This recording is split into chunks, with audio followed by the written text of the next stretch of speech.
Bismillahirrahmanirrahim. Bismillahirrahmanirrahim. Assalamualaikum warahmatullahi wabarakatuh. Waalaikumsalam warahmatullahi wabarakatuh. Innal hamdalillah nahmaduhu wa nasta'inuhu wa nastaghfiruhu wa na'udzu billahi min shururi anfusina wa min sayyiati a'malina may yahdihillahu fala mudilla lahu wa man yudlilhu fala hadiyalah. Asyhadu an la ilaha illallah wa la syarikalah wa asyhadu anna Muhammadan abduhu wa rasuluh.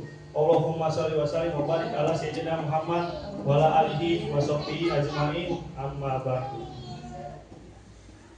Pertama-tama yang saya hormati kepada pemimpin Majelis Taklim TPA Nahl, yaitu Ibu Dania dan Ibu Endah, dan yang saya hormati kepada Ibu Ustazah Sumiati, Neng Sumiati SPD, dan yang saya hormati Pak Ustadz Muntaha dan Pak Ustadz Hadi, dan yang saya hormati juga Ibu RT 01 dan Ibu RT 011, dan tak lupa juga yang saya hormati kepada ibu-ibu Majelis Taklim TPA Nahl yang ada di sini. Puji syukur atas hadirat Allah Subhanahu wa taala yang telah memberikan kita nikmat iman, nikmat Islam, nikmat sehat jasmani dan rohani, sehingga kita bisa berkumpul di tempat yang insyaallah mulia ini. Salawat serta salam tak lupa tercurahkan kepada baginda alam Habibina wa Syafi'ina wa Maulana Muhammadin. Pada kesempatan kali ini saya akan menyampaikan tentang sesuatu hal yang mendasar bagi umat muslim, tapi seringkali dilupakan akan keagungannya, yaitu tentang sholat. Lebih tepatnya di sini saya akan menyampaikan tentang pentingnya sholat bagi kehidupan. Sholat merupakan suatu hal yang harus kita laksanakan di setiap harinya. Sholat merupakan tiang agama. Rasulullah SAW bersabda, ini as-sholatu imaduddin. Sholat itu adalah tiang agama. Jadi ibaratnya itu seperti sebuah bangunan. Ketika bangunan itu mewah, walaupun bangunan itu mewah, maka tapi ketika bangunan itu tidak memiliki tiang, bangunan itu pasti dari dalam akan roboh. Sama seperti halnya seperti kehidupan kita. Ketika kita memiliki harta yang banyak, ketika memiliki rumah yang banyak, harta yang kaya, tapi ketika kita tidak sholat, suatu saat pasti kita akan bernasib seperti bangunan tersebut. Maka tanamkanlah pada diri kita, sholat merupakan fondasi bagi kehidupan kita. Sholat jika benar dijalankannya bisa dapat merubah seseorang menjadi lebih baik. Seseorang menjadi lebih baik ketika seseorang bisa mengatur dirinya. Salah satunya yaitu mengatur dirinya dari menjauhi perbuatan keji dan mungkar. Dalam surat Al-Ankabut ayat 45, yaitu inna sholata tanha 'anil fahsya'i wal munkar. Sungguhnya sholat itu menjauhi kita dari perbuatan keji dan mungkar. Lalu mengapa ketika orang sudah sholat tetapi masih kelihatan dirinya itu berbuat keji? Berarti itu ada yang salah dengan sholatnya.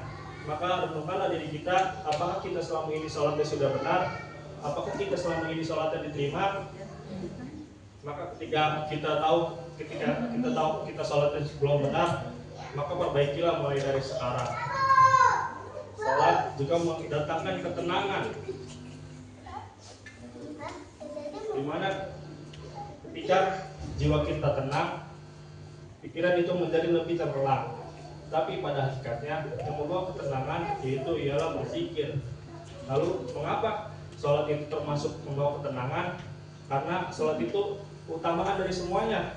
Di dalam sholat itu ada takbir, ada tasbih, ada tahrid, ada Al-Quran, yaitu bacaan Al-Fatihah. Makanya ketika orang melakukan sholat, itu hatinya menjadi lebih tenang, pikirannya lebih tenang, dan juga jiwanya lebih tenang.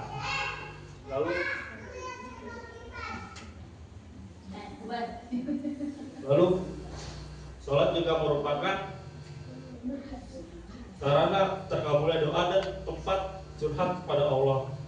Jadi ketika kita sedang lagi banyak masalah, lebih baik kita bersurat saja kepada Allah, meminta petunjuk padanya, daripada kita update status di WA yang tidak ada artinya. Lebih baik kita curhat kepada Allah dan juga kita meminta petunjuk padanya. Lalu selain yang sudah saya sebutkan tadi, ternyata sholat juga memiliki manfaat lain, yaitu di setiap berangkat sholat itu memiliki manfaat bagi tubuh kita. Salah satunya itu pada saat kita melakukan takbiratul ihram, itu tidak hanya sekadar mengangkat kedua tangan, tetapi itu memiliki manfaat, yaitu melancarkan aliran darah kita. Yang kedua yaitu ketika kita melakukan ruku, pada saat posisi ruku itu dapat mengurangi risiko terjadinya penyakit tulang belakang, dan juga pada saat sujud itu dapat melancarkan aliran darah dalam seluruh tubuh sehingga mencegah terjadinya penyumbatan pada pembuluh darah dan juga mencegah terjadinya penyakit jantung koroner. Begitu banyaknya manfaat dari sholat, makanya kita harus berusaha untuk tidak meninggalkan sholat, karena rugi ketika kita meninggalkan sholat. Itu banyak manfaatnya dari sholat tersebut. Mungkin itu saja yang dapat saya sampaikan. Kurang lebihnya mohon maaf. Apabila ada salah kata saya mohon maaf. Tunjur makola, walakan jurmakola. Lihat apa yang dibicarakan, jangan lihat siapa yang berbicara. Assalamualaikum warahmatullahi wabarakatuh. Waalaikumsalam warahmatullahi wabarakatuh.